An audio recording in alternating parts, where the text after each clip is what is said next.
Several of my cards, probably 10, 12 of my cards over the years. He just comes to fight. He's the quintessential professional, and he's not gonna ever cheat you. You're gonna get your money's worth watching Scott Sigmon. Absolutely. I'm excited for this, man.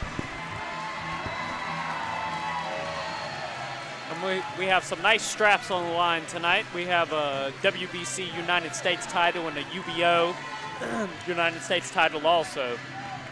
Give these men a little bit more incentive to win. Scott is ready to roll, man. I'm excited for him. Scott leading good. the troop. We have the native nightmare, Austin There he Dion, goes. former professional Cole Crumpler, and William Coles in Scott Sigmon's corner.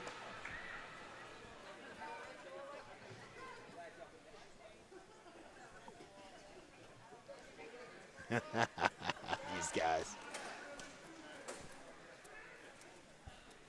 And, you know, Nick and Scott are very familiar with each other. Absolutely. That they are. They fought before. They sparred several rounds. They're actually friends. Yeah, absolutely. But Nick's you know, cornered him. the beauty of it all is it's business. And when you can be friends outside the ring, but when you step in that squared circle, when the money's on the line, the belt's on the line, you throw friendship out for about 30 minutes, and then afterwards you go buy them a beer. And I think that's what you're going to see tonight.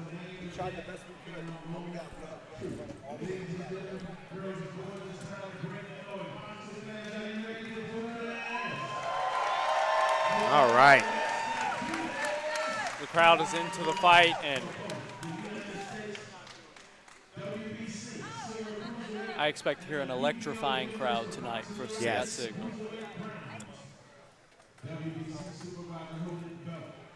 Ready. Yeah.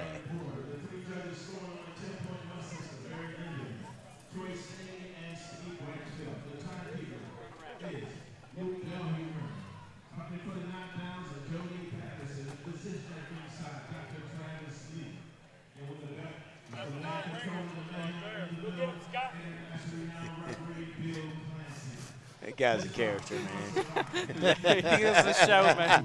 He is a showman full and full. I love it.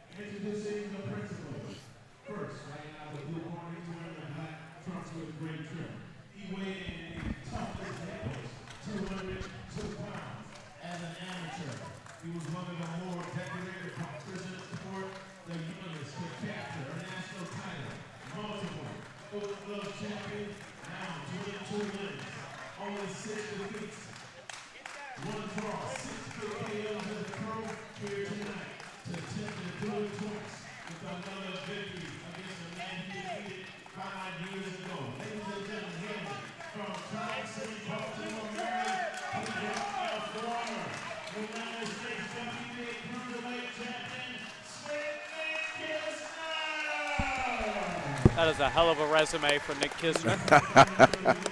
Well, Nick, both of these guys have fought some of the best in the world. Yes. And they've both been successful in what they've done. You know, you look at Nick and you say, this guy can't fight. Look at he's soft in the belly and all that kind of stuff. But I tell you what, he moves as well as anybody you're going to see with that type of shape. He's slick. Well, he you boxes think about well. Tyson Fury. Yeah. You know, I mean, same situation. What you got is you got a a kid 8 inches shorter than Tyson Fury with the same build that fights exactly like Fury. Yep. The only difference is he doesn't have as much power or pop as Fury has, but he, like Scott Sigmon, is a very active fighter. He throws a lot of punches. And the fighter that can impose their will on the other one from a pace standpoint will be the fighter that comes out victorious tonight. Do you believe that Kisner has enough pop to keep Cujo off of him and to be able to stay slick and box the way that he needs to? I think if Kisner will sit down and throw shots, he could have the pop. Kisner's not one that has ever totally committed to sitting down throwing shots. He kind of pot shots you and keeps moving. That's not going to stop Scott Sigmon. You're going to have to sit down and make him respect your left or your right hand. Two fighters joke with each guys, other before the first bell. I love it. Both ready for the center of the ring. Scott opts not to touch his gloves. But again, You know, they can joke with each other and do all of that, but these are two guys that are consummate professionals. Once the bell rings, it's all business. Nick switching, as he will do consistently throughout the fight, parrying and trying to use Scott's aggression against him. Scott staying busy, though, tracking him down. Scott's got to stay busy to the body. As he's doing this, he ought to sit down and throw shots under there like that, throw shots underneath, keep touching him, and hopefully slow him down. Yeah. Cujo has been working on his body work. One of his main sparring partners has been the native nightmare, Austin Deonda, giving him great rounds. They once sparred in this camp 15 rounds straight. Yeah, Scott's laying on Sigmon's working exactly what he said he needed to. He backs off, takes a break. And that's the activity that I'm used to seeing from the old Scott Sigmon. Absolutely. A guy who has fought in 5 different weight divisions, you know, which is incredible as a professional boxer. Cujo is a throwback fighter, as they would say. He's the man who's going to fight, and he loves to do it. Well, it's the backbone of boxing. We need guys to get out there and compete with every competitor facing them or offered to them. Scott setting the tempo great right now. Keeping his punches short. As the rounds go on, let's see if he keeps his punches just as crisp. Staying behind that jab. What you see out of Nick Kisner, though, is a guy who understands what it takes to fight a 10-round fight. He doesn't panic. He's going to stay on his pace. The incredible thing is that Scott Sigmon has fought 30 scheduled 10-round fights over his career. That's a lot of rounds. Yeah. He's a true fighter. And I like the way he's changing the pace of his punches. Yep. He's touching him. Not putting everything into every shot. Yep. But staying extremely busy and making Nick work even when he's on the ropes. That's the thing. You don't have to touch hard all the time. You just have to touch. No. Kisner looking for the bigger shots in the first round. Cujo looking for more touch shots, staying busy. Yeah, and you can feel those 10-ounce gloves, believe me. Oh, yes, you can. They're a lot different than the 16-ounce sparring gloves they give you. It's a different ball game.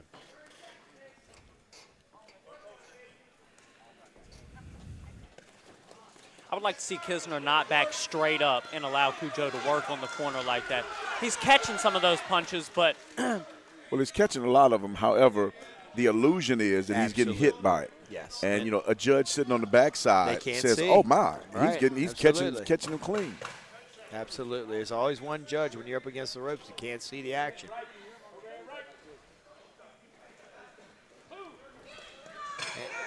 And he is doing good with that shell defense, but and Scott's landing a lot of shots. yes. And the key to this is going to be, can Scott Sigmon stay at this pace for 10 rounds? Yep, you're at 36 right. years old, at, as he says, 5,315 or 16 days as a career in boxing. I love that.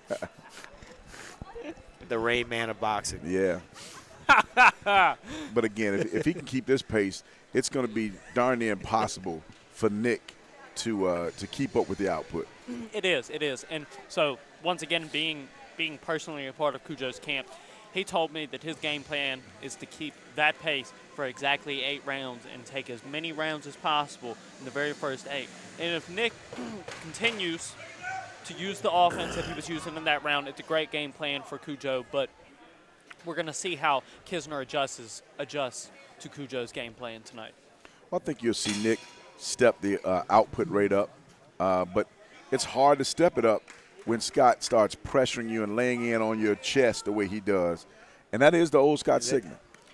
Scott's not a man to care for another person's power. No. He walks straight through it and not much concern for it. Kisner throwing short chopping shots and not much steam on them at all. Cujo lands a nice right uppercut on the inside. And that's not going to keep Scott off of him. And right now, Scott's just more busy. And well, he's doing exactly what he's supposed to do right now. He ties you up. You throw to let the official know or let the ref know that you're being busy. Exactly how you're explaining in the Manspao Fuentes fight. Yep. And these are two veterans of the sport, so of course they know the little trades of the tricks. Tricks of the trade. Now, it's this area right here. After Scott throws his 3 or 4, he needs to step around, create another angle, make Nick shift his feet so he can be hit. That was a nice overhand right there to the back of the ear. Yeah. He's picking his shots well. They look like pity pad shots, but all these things add up. Kisner's body is reddening up. I don't know how much power Yeah, is there's being a left thrown. hand. Another left hand. Here's the thing. When you're 200 pounds, Yeah, shots that look light are not necessarily light. absolutely. No And doubt. when you have those isotoner 10-ounce gloves on. Absolutely. Cujo is landing right hands with frequency this round. Absolutely. It is and great work from Nick Sigmon's is not corner. moving. His feet are right Oh, there. good shot that by was a Kisner. nice shot by. He actually sat down on that shot. He did. And that's what we're talking about. He's going to have to sit down and make Scott respect him. Otherwise, he's going to get a dose of this all night long. Yep, absolutely. And now this is where Scott doesn't need to stand in front. He needs to get off and then get out.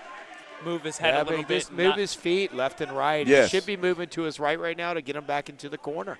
Just don't admire his work as long. Yeah. Let's see him turn to the center. In the gym, we call it, don't be a photographer. Yep, absolutely. It's a beautiful saying. He framed Blinding off there. him with that jab, throwing that right hand, touching the Pull There you down, go, pull down, there and for chop. sure. feinting Pull down it, and going chop. to the body instead of Yeah, the but head. he felt the setting resistance on that and trap. it was wide open. Yeah, this is going This to be is a great long work from night for Sigmon. Nick if he doesn't get more active. He's going to be sore tomorrow. And Nick had to do a lot to get down to the 200-pound weight division.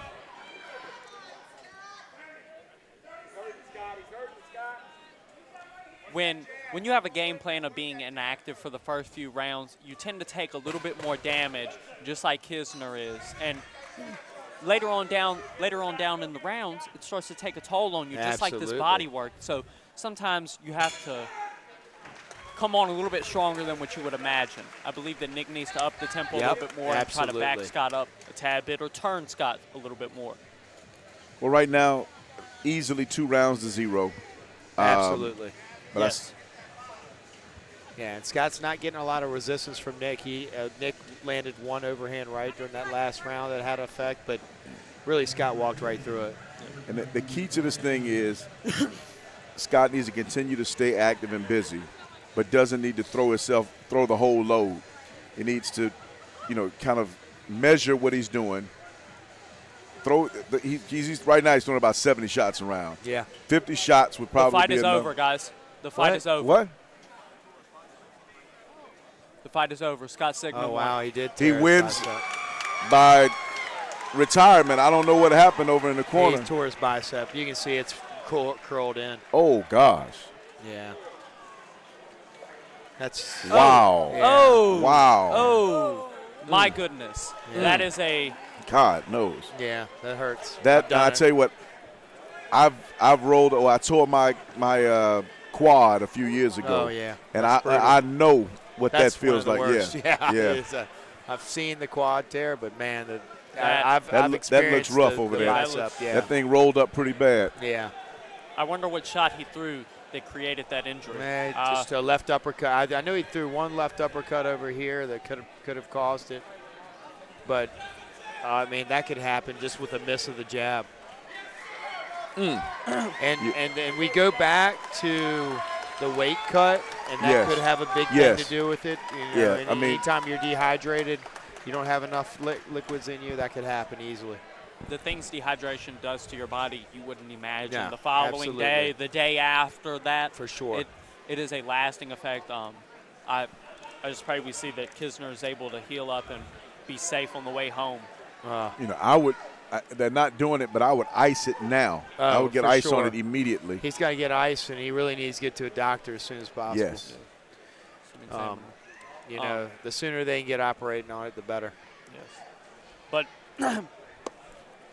let's talk about Scott Sigmon's performance for the first 2 rounds, though. I mean, Hey. dude, he came out and did exactly what he said he was going to go forward and move, throw shots, and hey, he did what he needed to do, and it was actually very impressive for how much output he had the first 2 rounds, how many shots that were landed. I don't think the fight would have gone the distance. Even I think Scott was starting to land some. Well, some Scott very solid had shots. told me earlier, and I'm sure he probably sent you all the same text. He predicted he would win in 6 rounds. Yeah. He said, I'm going to stop him in the 6th round. but the volume is just that was the old Scott Sigmon. When you talked about old Scott, that was the old Scott Sigmon. For sure. Not necessarily landing the biggest shots, but he's going to continue to land shots, continue to make you. And a lot of times, you don't realize it, but he's pulling Nick, making his arm pull back, and Nick is having to fight to get shots off because he's laying in on him. For sure. All of that could cause that problem. So Scott Sigmon, 36 years old, wins his 37th fight. Yes. It's 53rd fight of his career, and so he says it'll be his last. We'll find out. We're Only yet to see. time Yeah, finds only out. time will tell. Yeah. That's right. Well, we're going to go up into the ring as Henry Discombobulating Jones is going to give us the official announcement.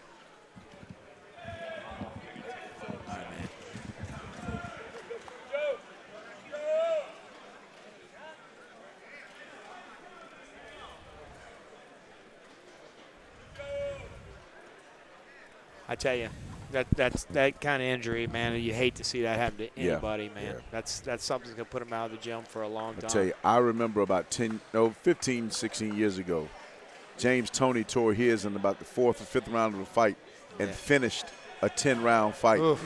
I mean, that's smart, man. I don't understand how he did it. Yeah. But he did it. Man.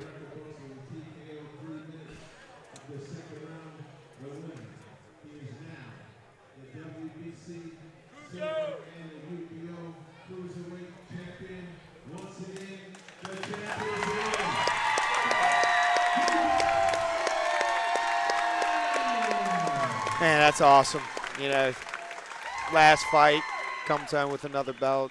This is good stuff. You put on the fight in front of your home fans. Yeah, it's awesome. Not many people get a chance to do it. Boxing is a cruel sport, and it doesn't allow you generally to retire and walk out on your own terms. Yep. And hopefully for Scott Sigmon tonight, he gets a chance to walk out on his own terms. Yep, I agree.